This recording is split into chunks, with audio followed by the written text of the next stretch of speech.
Debt is the weapon used to conquer and enslave societies, and interest is its prime ammunition.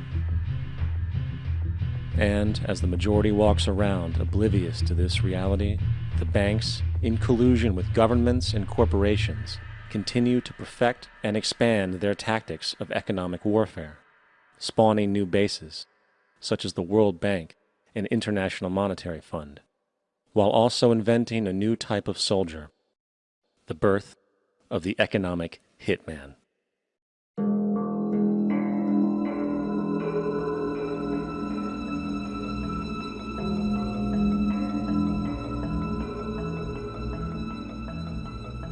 We economic hitmen really have been the ones responsible for creating this first truly global empire.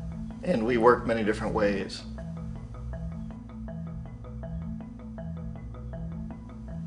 But perhaps the most common is that we will identify a country that has resources our corporations covet, like oil, and then arrange a huge loan to that country from the World Bank or one of its sister organizations.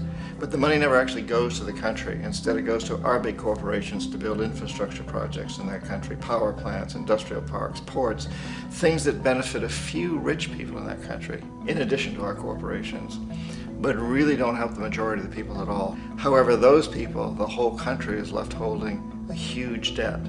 It's such a big debt they can't repay it, and that's part of the plan, that they can't repay it. And so at some point, we economic hitmen go back to them and say, listen, you owe us a lot of money, can't pay your debts, so sell your oil real cheap to our oil companies. Allow us to build a military base in your country, or send troops in support of ours to someplace in the world like Iraq, or vote with us on the next UN vote. To have their electric utility company privatized and their water and sewage system privatized and sold to U.S. corporations or other multinational corporations. So there was that whole mushrooming thing, and it's so typical of the way the IMF and the World Bank work, that you put a country in debt, it's such a big debt it can't pay it, and then you offer to refinance that debt and pay even more interest. And you demand this quid pro quo, which you call a conditionality or good governance, which means basically that they've got to sell off their resources, including many of their social services, their utility companies, their school systems sometimes, their penal systems, their insurance systems, to foreign corporations. So it's a double, triple, quadruple whammy. The precedent for economic hitmen really began back in the early 50s when democratically elected Mossadegh, who was elected in Iran, he was considered to be the hope for democracy in the Middle East and around the world. He was Time Magazine's Man of the Year. But one of the things that he'd run on and began to implement was the idea that foreign oil companies needed to pay the Iranian people a lot more for the oil that they were taking out of Iran. The Iranian people should benefit from their own oil. Strange policy. We didn't like that, of course. But we were afraid to do what we normally were doing, which was to send in the military. Instead, we sent in one CIA agent, Kermit Roosevelt, Teddy Roosevelt's relative.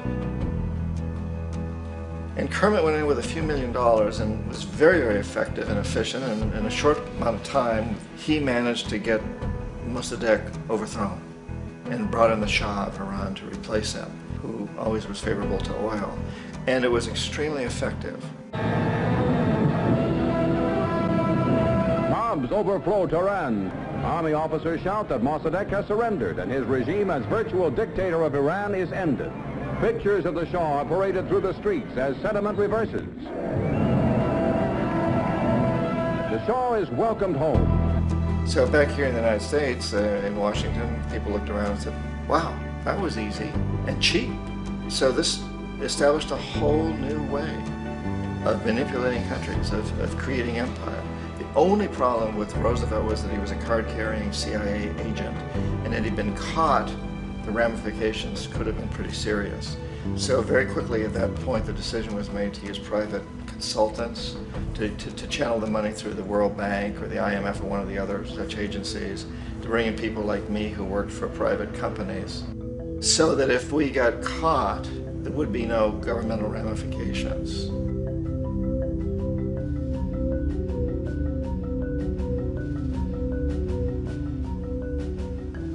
When Arbenz became president of Guatemala, the country was very much under the thumbs of United Fruit Company, the big international corporations. And Arbenz ran on this ticket that says, you know, we want to get the land back to the people.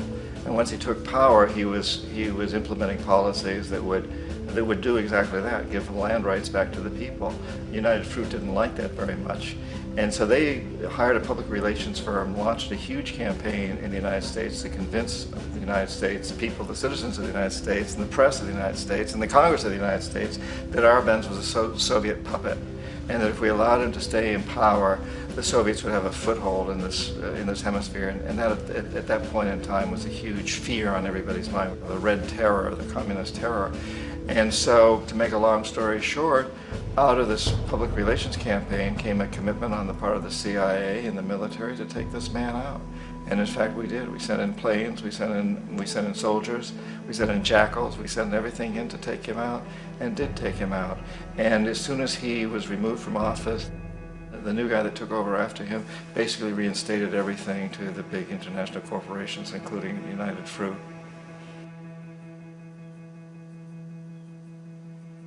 Ecuador for many, many years had been ruled by pro-US dictators, often relatively brutal. Then it was decided that they were going to have a truly democratic election. Jaime Roldos ran for office, and his main goal, he said, as president would be to make sure that Ecuador's resources were used to help the people. And he won, overwhelming, by more votes than anybody had ever won anything in Ecuador. And he began to implement these policies to make sure that the profits from oil went to help the people. Well, we didn't like that in the United States. I was sent down as one of several economic hitmen to change Roldos, to corrupt him, to bring him around, to let him know, you know, okay, you know, you can get very rich, you and your family, if you play our game, but if you continue to try to keep these policies you've promised, you're going to go. He wouldn't listen. He was assassinated. As soon as the plane crashed, the whole area was cordoned off. The only people allowed in were U.S. military from a nearby base and some of the Ecuadorian military. When an investigation was launched, two of the key witnesses died in car accidents before they had a chance to testify. A lot of very, very strange things that went on around the assassination of Jaime Roldos. I, like most people who've really looked at this case, have absolutely no doubt that it was an assassination. And of course, in my position as an economic hitman, I was always expecting something to happen to Jaime, whether it be a coup or assassination, I wasn't sure, but that he would be taken down because he was not being corrupted. He would not allow himself to be corrupted the way we wanted to corrupt him.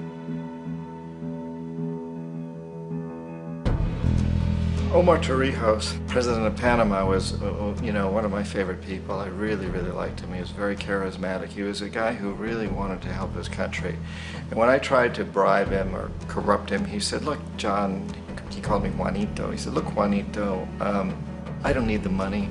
What I really need is for my country to be treated fairly. I need for the United States to repay the debts that you owe my people for all the destruction you've done here. I need to be in a position where I can help other Latin American countries win their independence and be free of this terrible presence from the north that you people are exploiting us so badly. I need to have the Panama Canal back in the hands of the Panamanian people. That's what I want.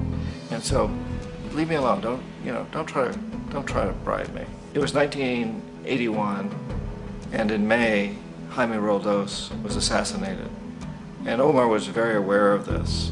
Torrijos got his family together and he said, I'm probably next, but it's okay because I've done what I came here to do. I've renegotiated the canal. The canal will now be in our hands. He just finished negotiating the treaty with Jimmy Carter. In June of that same year, just a couple of months later, he also went down in an airplane crash, which there's no question was executed by CIA-sponsored jackals.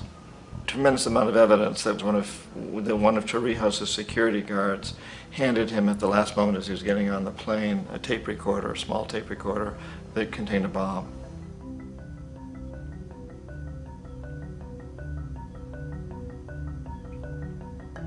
It is interesting to me how this system has continued pretty much the same way for years and years and years, except the economic hitmen have got better and better and better. Then we come up with, very recently, what happened in Venezuela. In 1998, Hugo Chavez gets elected president, following a long line of presidents who had been very corrupt and basically destroyed the economy of the country. And Chavez was elected amidst all that.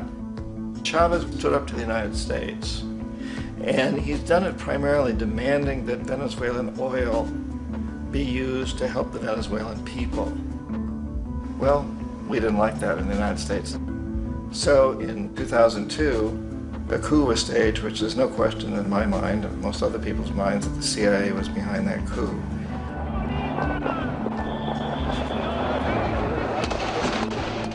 The way that that coup was fomented was very reflective of what Kermit Roosevelt had done in Iran, of paying people to go out into the streets to riot, to protest, to say this Chavez is very unpopular. You know, if you can get a few thousand people to do that, television can make it look like it's the whole country, and things start to mushroom. Except in the case of Chavez, he was smart enough, and the people were so strongly behind him that they overcame it, which was a phenomenal moment in the history of Latin America.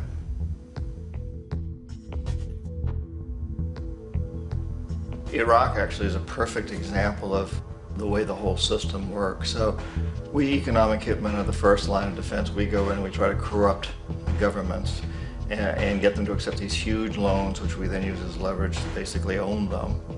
If we fail, as I failed in Panama with Omar Torrijos and in Ecuador with Jaime Roldos, men who refused to be corrupted, then the second line of defense is we send in the jackals. And the jackals either overthrow governments or they assassinate. And once that happens and a new government comes in, and boy, it's going to toe the line, because the new president knows what will happen if he doesn't. In the case of Iraq, both of those things failed. Economic hitmen were not able to get through to Saddam Hussein. We tried very hard. We tried to get him to accept a deal very similar to what the House of Saud had accepted in Saudi Arabia, but he wouldn't accept it. And so the jackals went in to take him out. They couldn't do it. His security was very good. After all, he had one time worked for the CIA. He'd been hired to assassinate a former president of Iraq and failed, but he knew the system. So in '91, we send in the troops and we take out the Iraqi military. So we assume at that point that Saddam Hussein is going to come around. We could have taken him out, of course, at that time, but we didn't want to. He's the kind of strong man we like. He controls his people. We thought he could control the Kurds and keep the Iranians in their border and keep pumping oil for us. And that once we took out his military, now he's going to come around. So the economic hitmen go back in the 90s without success. If they'd had success, he'd still be running the country. We'd be selling him all the fighter jets he wants and everything else he wants. But they couldn't. They didn't have success. The jackals couldn't take him out again, so we sent the military in once again, and this time we did the complete job and took him out, and in the process created for ourselves some very, very lucrative construction deals. We had to reconstruct a country that we'd essentially destroyed, which is a pretty good deal if you own construction companies, big ones. So, you know, Iraq shows the three stages. The economic hitmen failed there, the jackals failed there, and as a final measure, the military goes in. And in that way, we've really created an empire, but we've done it very, very subtly. It's clandestine. All the empires of the past were built on the military, and everybody knew they were building them. So that the British knew they were building them, the French, the Germans, the Romans, the Greeks, and they were proud of it. And they always had some excuse, like spreading civilization, spreading some religion, something like that. But they knew they were doing it. We don't. The majority of the people in the United States have no idea that we're living off the benefits of a clandestine empire. That today there's more slavery in the world than ever before. And then you have to ask yourself, well, if it's an empire, then who's the emperor? Obviously, our presidents of the United States are not emperors. An emperor is someone who's not elected, doesn't serve a limited term, and doesn't report to anyone, essentially. So you can't classify our presidents that way. But we do have what I consider to be the equivalent of the emperor, and it's what I call the corporatocracy. The corporatocracy is this group of individuals who run our biggest corporations, and they really act as the emperor of this empire. They control our media, either through direct ownership or advertising. They control most of our politicians because they finance their campaigns, either through their corporations or through personal contributions that come out of the corporations. They're not elected. They don't serve a limited term. They don't report to anybody. And at the very top of the corporatocracy, you really can't tell whether a person's working for a private corporation or the government because they're always moving back and forth. So, you've got a guy who one moment is the president of a big construction company like Halliburton, and the next moment he's vice president of the United States, or the president who is in the oil business. And this is true whether you've got Democrats or Republicans in the office. You have the moving back and forth through the revolving door. And in a way, our government is invisible a lot of the time, and its policies are carried out by our corporations on one level or another. And then again, the policies of the government are basically forged by the corporatocracy and then presented to the government. They become government policy. So it's an incredibly cozy relationship. This isn't a conspiracy theory type of thing. These people don't have to get together and plot to do things. They all basically work under one primary assumption, and that is that they must maximize profits regardless of the social and environmental costs.